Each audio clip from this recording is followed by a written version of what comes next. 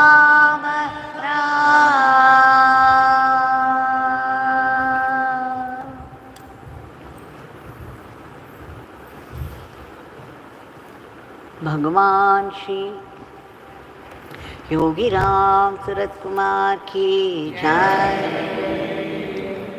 Sarvam Yogi Ram Surat Kumar Arpanamastu.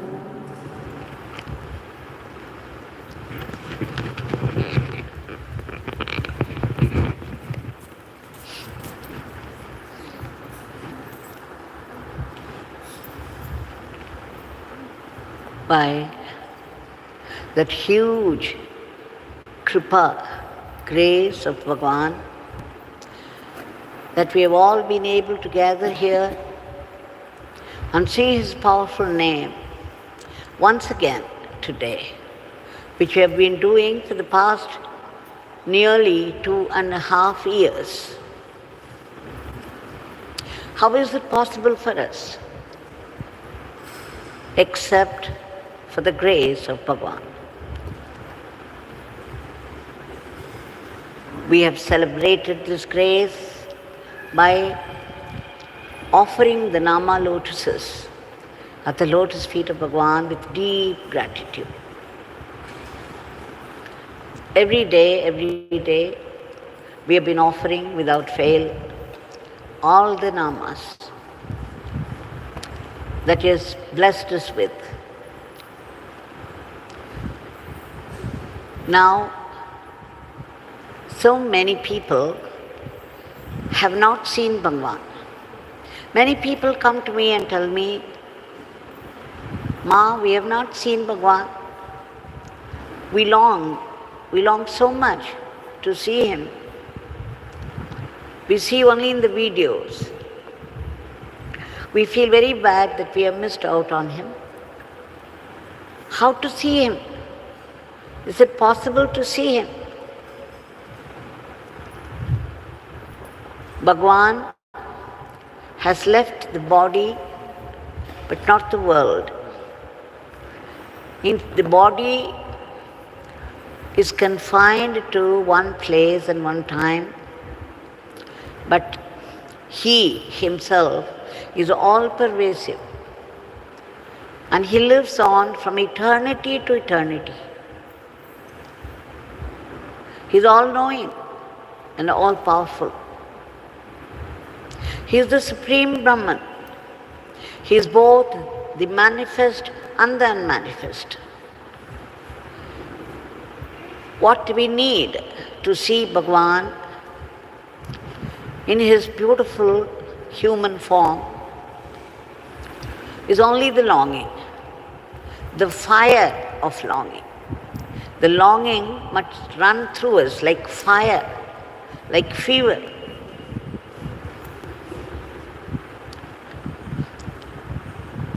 And it is definitely possible to see Him. For there are many stories or experiences, true experiences, I should say, not stories. People have come and reported jubilantly, joyfully, that they have spotted Bhagavan here and there. Now we shall see how Bhagavan manifests Himself. Everybody knows already that He comes often in the form of a butterfly. But then for people who long to see Him, the way He lived in the body, He appears to them. He surely and truly appears before them. Sometimes He comes in His original form. Sometimes He comes in the form of some people who resemble Him. We shall see two such stories. Daisy Jaikumari, a Christian, the whole family devoted to Jesus Christ. And yet, Daisy and her family, her two daughters, husband, the whole lot of them are devoted to Bhagavan. And they chant his name. They do not see any difference between Jesus and Yogiram Sarat Kumar. They also come here frequently, unable to hold themselves. Daisy had such longing to see Bhagavan, but then the only way she could quench her thirst was to chant his name. So she would keep chanting the name all the time. Whatever she did, whatever she would do, she would keep chanting and chanting and chanting.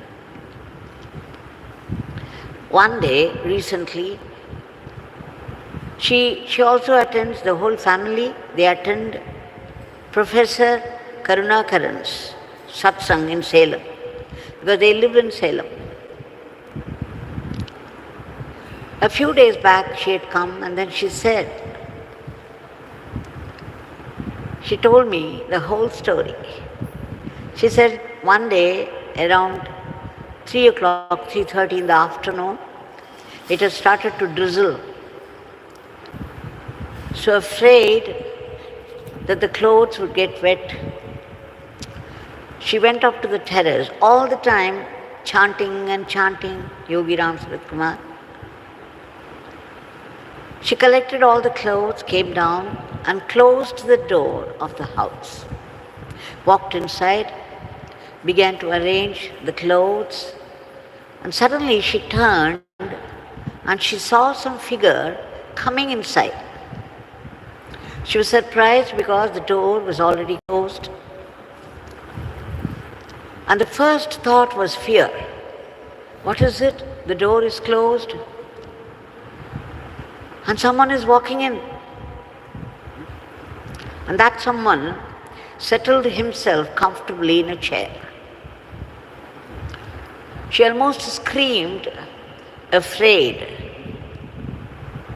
And then suddenly she was filled with a sense of presence of Yogiram Sarat Kumar, and she looked and then she saw him with his turban and a mala decorating his chest, his panchakach dhoti, and what was more, he had put his feet in the front, resting on something. She could not see the chair, she could not see how he was resting, the feet, but the toes of the feet were distinctly visible. So was the turban, so was Bhagavan's face, his whole figure. She couldn't believe her eyes. Now she shouted in joy. She jumped and shouted. Before, when she was afraid, her children also saw this, and then they also screamed and frightened, they ran inside the house. But now she called out to them, "Come, come, it is our Swami. It is Yogiram Sarat Kumar who has come. He has listened to our prayers and come here. Come, come." And the children came in and they saw Bhagavan seated there. They were so happy, blissful. And then Daisy started to chant the name. So all the three of them sat in front of Bhagavan, just as we used to do in Sanadi Street House. And then they started. About 10 times they repeated the name. Meantime, she also had the presence of mind to take photograph. Bhagavan did not move out. He allowed. She clicked twice. And then the 10th nama, she took agarbattis, waved them before him. And then the 11th nama was over, they prostrated before him. And after prostrating, she looked up and he was gone. Until then, he allowed everything. They sat before him, chanted the name. She took photographs. He allowed it. He allowed the incense sticks to be waved before him. It's only after their prostration, completely absorbed in the presence of Bhagavan, he left. They were so joyful, and then immediately she wrote to me.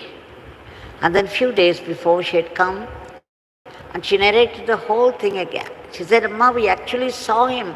We saw the mala, we saw his face, we saw the turban. And then I remembered that she also clicked. I said, you took a photograph, will you please show me? Then she said, yes, I have. I have in my cell phone. And then she showed me. In the photograph, you can see the turban, the mala, and his feet distinctly, the toes, the way they were resting on some invisible thing. Needless to say how thrilled we were.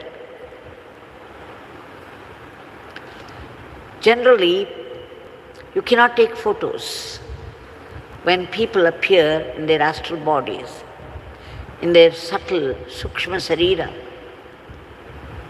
But Bhagavan allowed. This reminds me, in 2016, we had this Kumbhabhishekam. After 12 years, 2004, we had Kumbhabhishekam of the Samadhi. And 2016, after 12 years, we celebrated Kumbhabhishekam. Dinakara Sharmaji, came all the way, and he was leading the Homa. The Homa, everything, the celebration took place in a very grand manner. And when the Homa was going on, if everything works out well, you could see tongues of flame raising very high, a very auspicious sign that the deities are present. Now we saw that, and unexpectedly, Bhagavan had come there, but none of us truly noticed because, the flames, they keep moving all the time. None of us spotted him, but Swati Subramanyam, a devotee of Bhagavan, had come with the cell phone, and suddenly it struck him. It's not that he spotted him or anything. It is Bhagavan clearly who made him do it. He clicked. And thanks to Swati Subramanyam, we have that beautiful photograph of the complete figure of Bhagavan in the fire. You can see in the photograph the fire kund, the Homa kund, and the Shastris, the Vedic Pandits pouring the ghee, people standing around, and very clearly one can see the beautiful figure of Bhagavan appearing on the Homa kund. Imagine the tongues of flame which usually waver should arrange themselves in a perfect turban, and one hand raised in benediction, just the way Bhagavan gave pose. Bhagavan was found in some of the photographs. The way he used to squat, everything is there in perfection. Those who want to see can see, come to the ashram and see it. So Bhagavan is still visible to those longing eyes. There's another story. Those people also had come very recently, and they reported that Rangarasu and Vanaja, Rangarasu had reached 80 years, his wife 70 years. So the children, his sons Mahesh and Loknath and daughter Jayanti, they all wanted to celebrate this, and they wanted to do some homa, Ayush homa for them. So they went to Thiruvenkadu and they performed the Ayush homa for both of them. And then they came to Tanjavur, stayed in a hotel for the night. The next morning, when they were having a cup of coffee, it was raining heavily outside. The ladies had occupied one table and the men of the house another. Mahesh, Srirangaraju's son, says that suddenly, as they were drinking coffee, he felt the presence of Bhagavan. Something tingled in him and he felt the presence of Bhagavan. He felt Bhagavan was standing behind him and was blessing them. He was about to say to Loknath, his brother, and Loknath immediately gestured. He also felt it. And there is somebody behind, like Bhagavan, blessing them. And then he looked across the table where the ladies of the house, they also nodded. And then they turned. They saw someone very much like Bhagavan in flesh and blood and invited him to coffee. Please come and have coffee with us. He would not move from his place. Instead he said, no, I am wet. If I come and sit there, the whole place will become wet. But then they compelled him with love. So fine, and the server who came, the server who belongs to the hotel, see, as long as these people called, Bhagavan would not budge. But when the server came, please come and sit, it's okay. Then he came and sat with them, had coffee. All the time these people were feeling that it was Bhagavan, but there was also an element of doubt. This is only to be expected when you are not sure. And yet, they made him drink coffee, and Mahesh says he wanted to offer food also, the breakfast, but something, he felt very shy, he felt something, and he could not bring himself to ask. And Bhagavan, in that old man's form with the beard, so much like the face of Bhagavan, he would not have any breakfast. He just left the place after the coffee, quickly. And Mahesh, his intuition was alive. He felt that Bhagavan had come to give some message. He could not find out what the message was all about, but he knew there was something, that Bhagavan was trying to say something to them. He also regretted he did not ask Bhagavan to have breakfast with them. Because it's only after he left, they became very sure it was Bhagavan who came, and that they missed the chance of feeding him. Anyway, after that, they visited this Bragadishvara temple, that huge temple of Shiva. And then the puja was done there. After the puja, the pujari came and said, see, it's been raining and the floor is wet. Just as Swami said, I am wet. The floor is all wet and slippery. You better hold. You see, your father and mother are very old. They are not able to walk well. So better be careful. Don't leave them alone. After warning these people, the pujari said, bring some oil. When you bring oil, we call it chekku oil. It is good for the family. As though he was suggesting some counter action. So immediately the brothers left to search for it and buy that, leaving their parents and the sister and their wives. Now they were all distributed in the corridor, what we call prakaram. And you know, in the temples, the South Indian temples, the prakaram, the corridors are all very wide and long. From one sanctum, one sannidhi to another sannidhi, you have to walk quite a bit. So if one should visit a temple every day, it is at once physical exercise and medicine for the mind also. Such peace and joy and fulfillment of prayers. So now these people were going, and the brothers returned, and they saw their parents walking alone, father holding the hand of the mother. The whole floor was wet.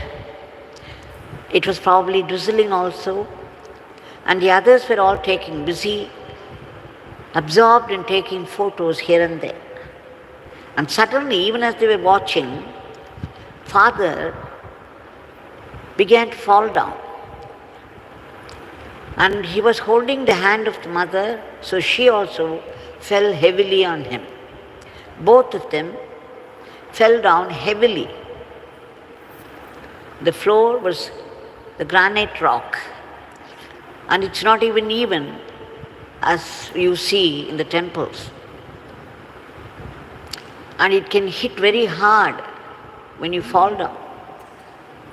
So immediately they all ran to him, and then they lifted them, and to their great wonder and joy, there were only scratches and no heavy hurt. But then Mahesh says, we understood the message that Bhagavan came to give, and he kept saying he would not sit down because he was wet. He was trying to alert us. Something terrible was going to happen to our father. He was 80 years already, and mother was 70, and both fell down, like almost collapsing. It looked like that at a distance, and yet when we went near, of course they had fallen down, they were hurt, but they were not very serious. And Bhagavan saved them. So sometimes Bhagavan comes in the form of some human being resembling him very much. It is he. He could also come in the subtle form. He could also allow us to, for example, the Homa when he appeared. How is that Swati Subramaniam had come that day and took photograph exactly at that moment? It was fire, the tongues of flame moving about all the time. At that exact moment when Bhagavan had come, he had clicked. It could only be Bhagavan's inspiration. So we can rest assured that Bhagavan would appear to people who long to see him in the form in which he moved, and blessed all of us. We shall offer our today's prayer at the lotus feet of Bhagavan. Bhagavan, we beg you for your immediate divine intervention to bring a dharmic normalcy to the world in all aspects of life, so that there will be no war and violence and chaos. We also beg you to uproot all the negativities of the human mind which are responsible for such violence today, in today's world. We also beg you to reach out to all those people who've been suffering severely, very badly, here and there, deprived of even the basic necessities of life. Please do the needful. We can only beg, and so we beg.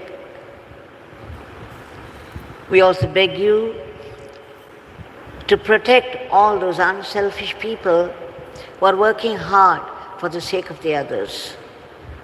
We beg you again for a boost to our economy, and we pray in all earnestness, sincerity, and in longing for the unbroken remembrance of your powerful divine name, knowing every single nama promotes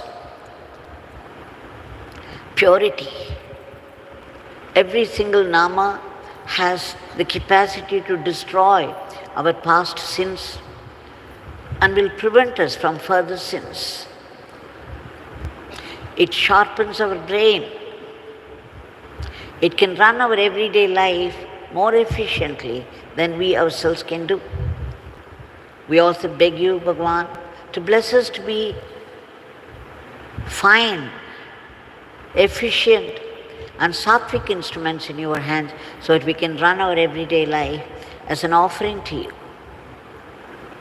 We also seek that ultimate blessing, that supreme grace for that supreme state of being, the supreme state of bliss, for which we take refuge in your nama and seva, so that we would be able to see your living, vibrant presence everywhere in everything. And also your willpower, your will that runs the whole cosmos with its infinite details, that which is behind all the happenings of life. And we also beg you, more importantly, to bless us to be able to see that every adversity that life brings to us because of our bad karma carries your hidden grace, which would enable us to come closer to you and which would help our spiritual growth, so that we will be able to take every suffering that life brings to us as a blessing in disguise and be grateful to you.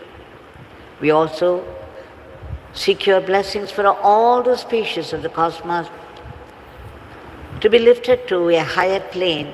And finally, we seek that liberation, that dissolution in you, in order to be free from the vicious cycle of births and deaths, in order to be free from the tyranny of the ego, so that we be blessed with eternal living in you, the eternal supreme.